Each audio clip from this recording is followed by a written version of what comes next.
So I was just looking back through my notes and I found this thing that I wrote down that I journaled about 2 weeks ago. And I'm so glad I did. But I'm going to read it out loud because I just don't think I can do it justice if I was going to re-speak it. So I'm just gonna read it here. Life today is absolutely so overwhelming. In my little space where I spend a lot of time consuming content is in the business space. And there are so many people doing really great things and offering some awesome stuff and having really cool workshops and calls. And there's a part of me that wants to join it all. I want to learn more. I want to be in communities. I want to see what's going on, and a small part that doesn't want to miss out.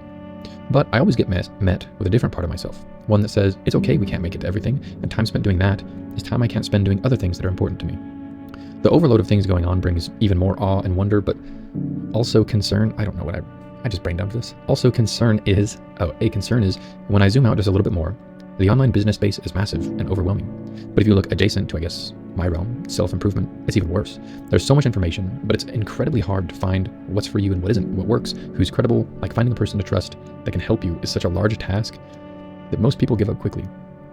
Similar to finding a therapist, the process can be hard and there's a lot of steps that are uncertain, so you just keep putting it off. And then I zoom out a little bit further and I get to the news and media and pop culture, and then it's really like, holy shit. It's impossible not to be overwhelmed. And that's still only one part of it. You still have all the other things that are actually happening in your life, like work, family, friends, cleaning, cooking, shopping, etc. It has never been more obvious that the do more is an illusion. It always has been. Like if you have a lot of hobbies and passions, it's hard to make time for all of those too. How am I supposed to enjoy time with my family, work on a business, play video games, play volleyball, pickleball, golf, and also go mountain biking and do each one of those enough to feel satisfied? While doing everything else I just talked about, impossible. This brings me to another topic and something that even I struggle with, change and choice. I want to optimize and not waste time, energy, and effort, so I want to pick one thing and stick to it. But it never feels good. You long to come out of the box that you put yourself in, but leaving your box open is scary and hard to wrap your mind around, and it doesn't come with clear instructions or boundaries, so you avoid it.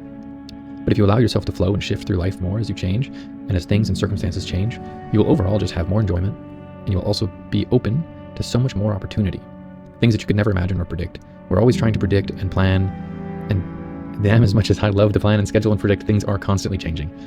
I sure am glad one of my strengths is adaptability, but even then I'm realizing how much that want to control has been limiting in my life when it comes to opportunity and finding moments of joy.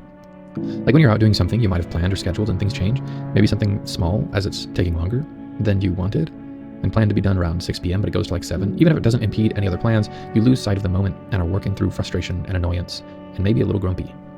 Even if it's honestly pretty good things that change the plans, our brain hates being wrong. It's why we stay stuck a lot. If I predict I'm going to fail, if I fail, then I'll feel good that I was right. This was at 10 p.m. on July 13th.